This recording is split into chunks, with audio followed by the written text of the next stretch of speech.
Truly the Lord is good.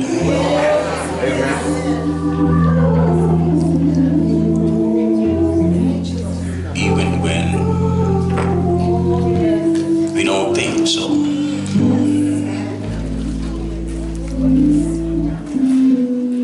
I don't believe that any child of God have never pondered the question, why?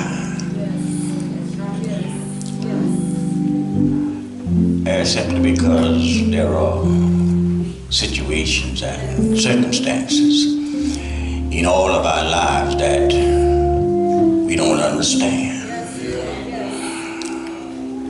You don't understand everything. Amen. And God knows you don't. And so sometimes when troubles bombard us on every side, you might want to ask God when this is going to be over. Well, I've come to learn that God allow all of us to go through troubles, trials, and tribulations. You'll notice he didn't spare Jesus. And if he didn't spare Jesus, he ain't gonna spare us either. But we have to understand that Satan is against us. He comes at us in every way you can imagine. Amen. Amen. And he knows what you like, supposedly. And oftentimes we succumb to the things we like rather than talk to God for the power to change. It's easy to accept certain things rather than try to change it. Every last one of us have what I call a spiritual battery. Oh, yes. And oftentimes our spiritual life does not keep our spiritual battery charged up. And so when your spiritual battery go dead, you ain't got no praise.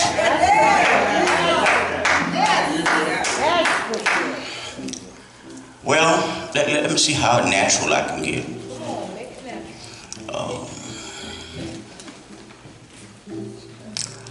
I had a little car. And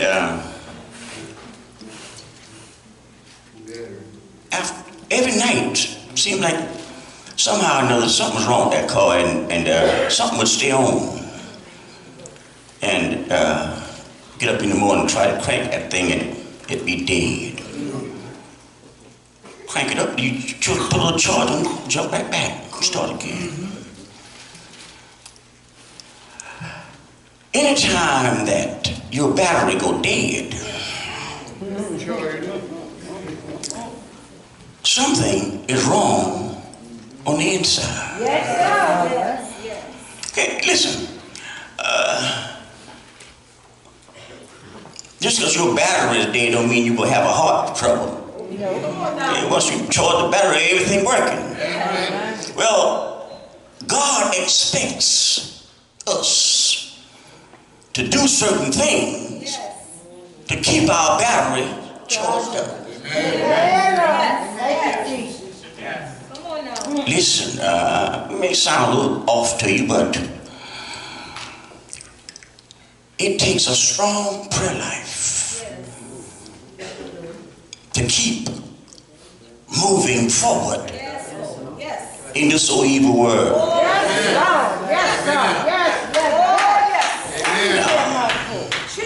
You know, we can be normal with ourselves. If it wasn't for prayer, I would find myself hating Trump. Don't look at me strange because you would too. See, the flesh is a monster. And so oftentimes we'd rather act out of it rather than pray about it.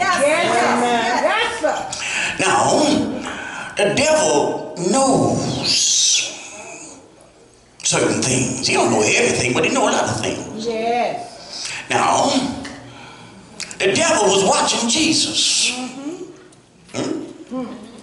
So you know he's watching you. Yes, he is. And so when God spoke the words, "This is my son who I'm well pleased in," he allowed the Spirit to lead him out into the wilderness. Amen. Amen. In the wilderness, he wanted him to fast 40 days and 40 nights. Now, Jesus is spiritual, but Jesus is physical too as well. That's right. And so after he finished fasting, he got hungry. Now, the devil knew that. That's right. Oh, the devil knew that. See, the rascal is so slick until he knows exactly what we're hungry for too. Well, after all those 40 days and 40 nights, he rose up on Jesus. And in so many words, he said, "I know you're hungry. You are the Son of God. I know you're hungry. And you are the Son of God, so there ain't nothing you can't do." And so he says, "Since you are who you are, or who you think you are," he says, "turn those stones to bread." Amen. And Jesus busts his bubble right there. He said, "Man shall not live by bread alone, but by every word that proceedeth out of the mouth of God." Now listen, Jesus with all power from God could have slapped him side the head and said, "Get out of my way." But he gave him a word. Oftentimes we can't give a word because our battery are all messed up. And so oftentimes our reaction to situations and circumstances is not of God. Are you with me? You see, because if you're not careful, folks will make you mad.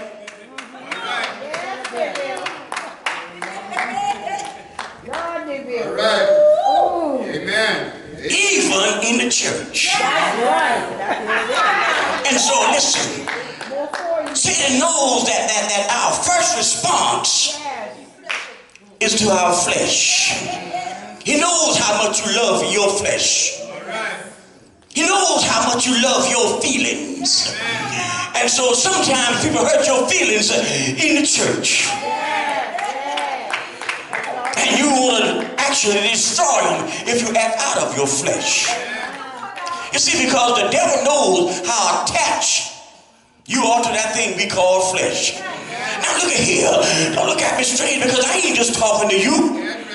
I'm talking to me as well. Because the devil knows what you like and he knows what I like too. And so the devil don't come putting anything in our way that we don't like. He knows what you like. Some of us like, well, it's troublesome sometimes when we try to take that flesh and put it in subjection. Do you understand me? Because here's what's happening here. There's always a war going on between the spirit and the flesh. And look at here. Sometimes I don't feel like praying. Sometimes I don't feel like reading and studying the word. Sometimes I just want to act. out of my flesh. Look at here. I ain't in there by myself. Sometimes, look at here. I understand. Because it depends on what you're going through as to whether your battery is going to stay charged up or not. You see, because when you are going through life's changes, when circumstances seem to be breaking you down, when you got to go through the loss of a loved one, when you got to go through being broke, busted, and disgusted, you got to go through sickness and don't know whether he's going to heal you, when you got to go through troubles, trials, and tribulations, there are some times that you don't feel like praying. There are some times you don't feel like stopping for a minute and going down on your knees and talk to God. Because look at here, you can get angry with God. You can get frustrated with God. And when you do that, look at here, you want to know why. Now, look at here. Jesus the Christ. I'm talking about Jesus, the Christ. And he was headed to the cross. You've heard me say this before. 3 times. 3 times he goes down on his knees and talk to God. And listen, knowing the will of God, he still say, if it's possible, I want you to let this cup pass from me. In other words, I see the cross and I understand the cross, and I know I'm on my way to the cross, but he's saying to God, in other words, you can change your mind. Oh yeah, God, you can change your mind because all power is in your hand, but it's preordained. I got to go. But 3 times, even on his knees and saying, if it's possible, let this cup pass from me. Nevertheless, not my will, but your will be done. And so when God put a burden on your life, when God put troubles on your life that just won't go away, when God put headaches and heartaches and pain in your life, there's a proper reaction to it. There's a proper response to it. When God allows uncomfortable things to get in your life, there's one thing that you need to start doing. You need to start talking to God. And when I said when you go down on your knees and have a talk with God, here's what God will do. He won't always change your situation. He won't always change your circumstances, but he'll put power down on the inside. And when he put power down on the inside, you will keep on running. You will keep on praising him. You will keep on giving him glory. Even though you don't feel like it, you will do it anyhow. And look at here.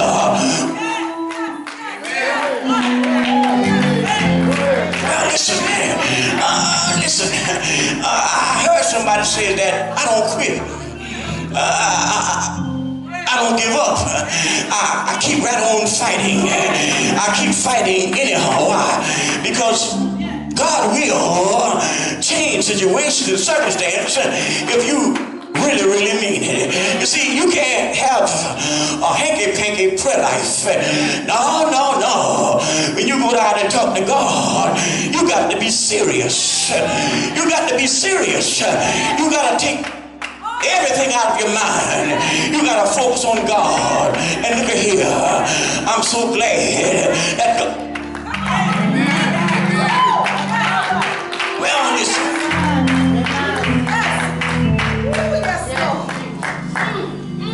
The question becomes, how do we charge our battery and keep our battery charged up? That's a problem. You see, because when you go to the house of God, you got to have your mind made up. And when I get to your house, I know situations and circumstances are not like I want them to be. But when I get to your house, I'm going to praise you anyhow.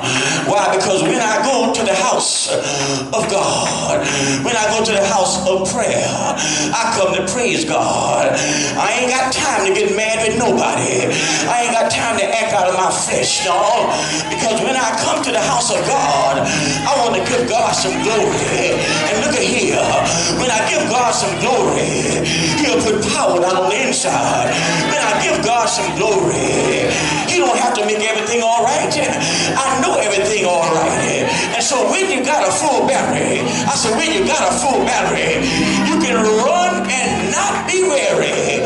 You can walk and faint not. When you got a full battery, I don't care how much hell might be going on in your life, you'll give God some praise. You'll give God some glory, because you understand that while you're praising God, you know that trouble don't last always. You know that weeping may endure for a night, but joy will come in the morning. Now, when you let your battery get dead, and some folks do, then you become depressed. Then you become despondent. Then you become all messed up in your mind. And you got to understand that God is still God. He's still got all power in his hands. And if he don't come, Lord have mercy, if he don't come when you want him to come, he'll always be on time. Sometimes you just got to wait on God. And when you wait on God, when you wait on God, he'll always come through for you. For they that wait on God, he'll renew your strength. You'll be able to mount the wings as eagles. You'll be able to run and not be weary. And when you...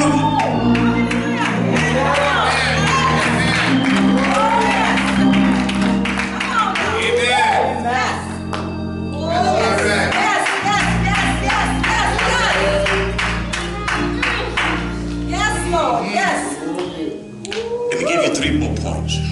And they ain't really long points. When your battery, spiritual battery is weak,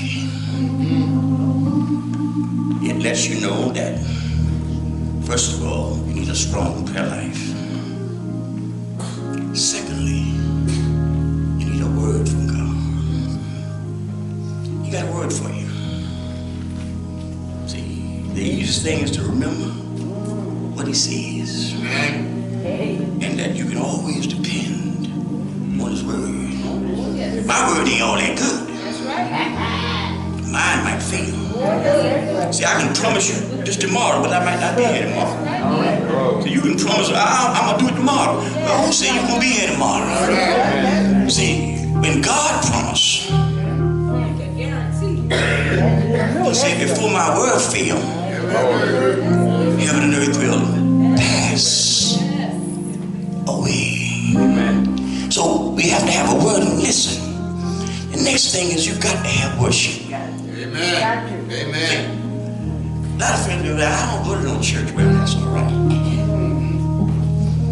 You don't have to go to church to worship. But you got to have worship. Worship is no more than saying, God, you are worthy. Amen. Amen.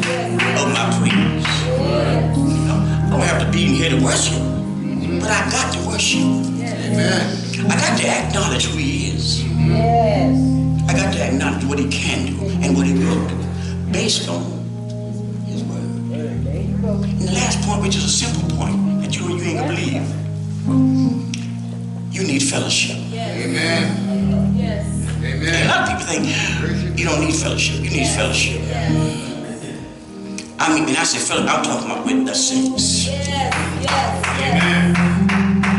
I ain't talking about with la-da-da, anybody. Yes. I'm talking about with the saints. Oh, hallelujah. See, fellowship is encouraging. Yes. When you have real fellowship, a lot of folks can't even relate to the brothers and sisters. See, you need fellowship. Amen. Somebody said this morning, oh, this brother here, that's fellowship. Yes.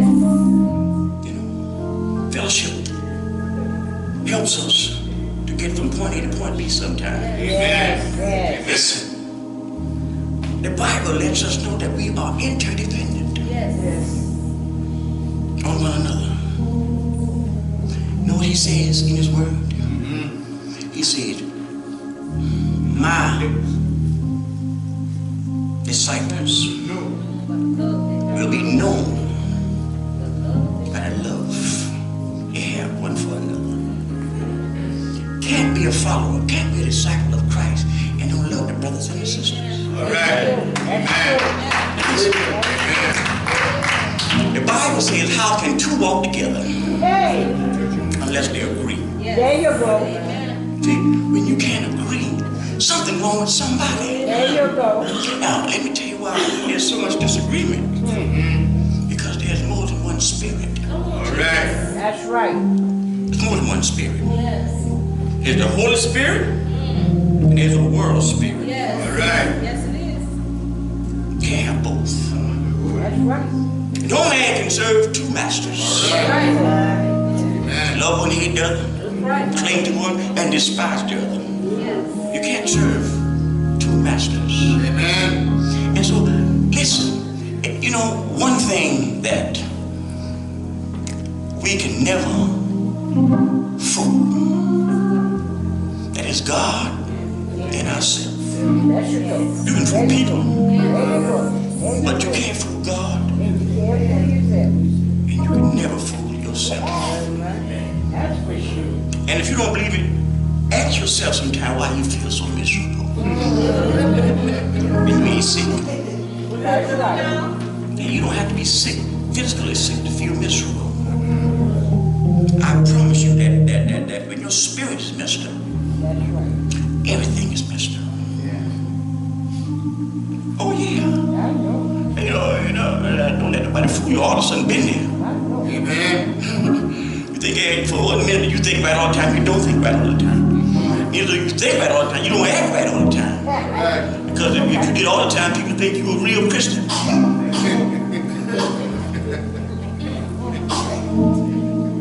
Sometimes you act other than what you profess. We do sometimes what we not Christian. Listen, only person get joy out of putting other people down is the devil. All right.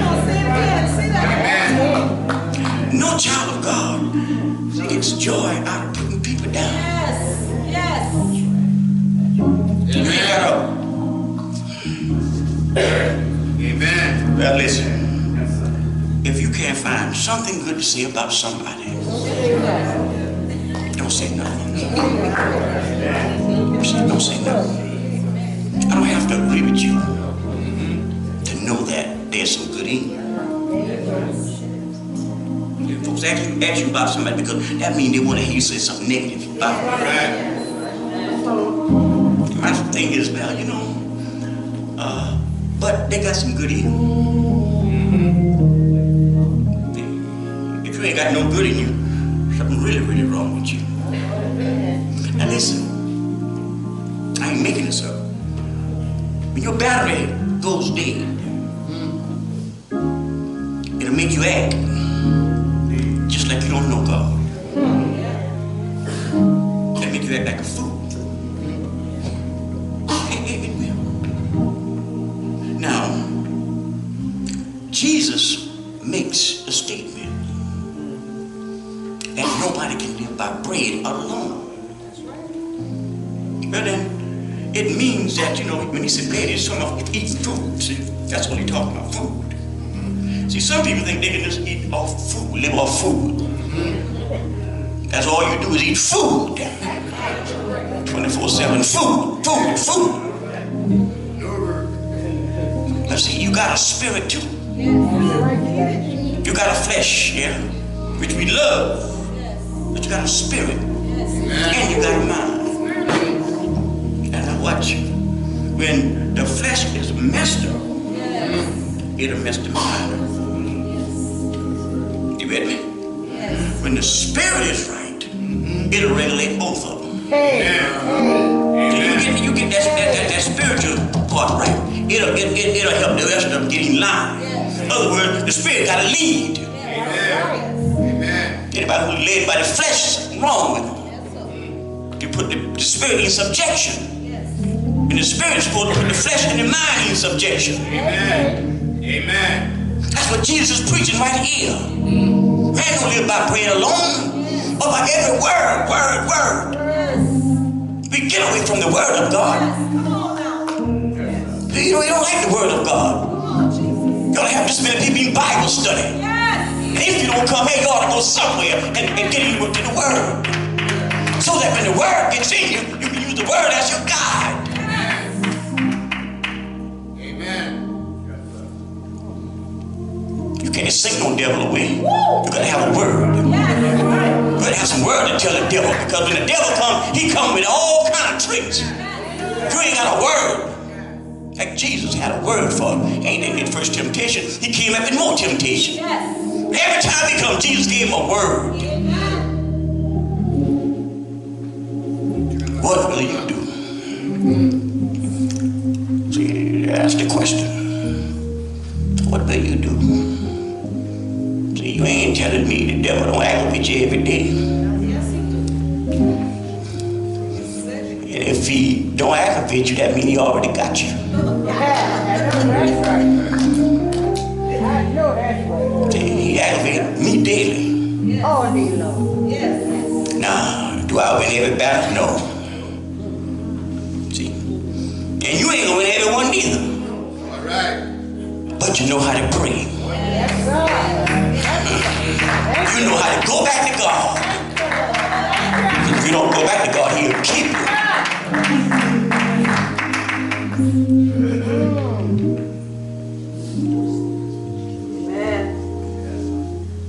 Oh, that's enough.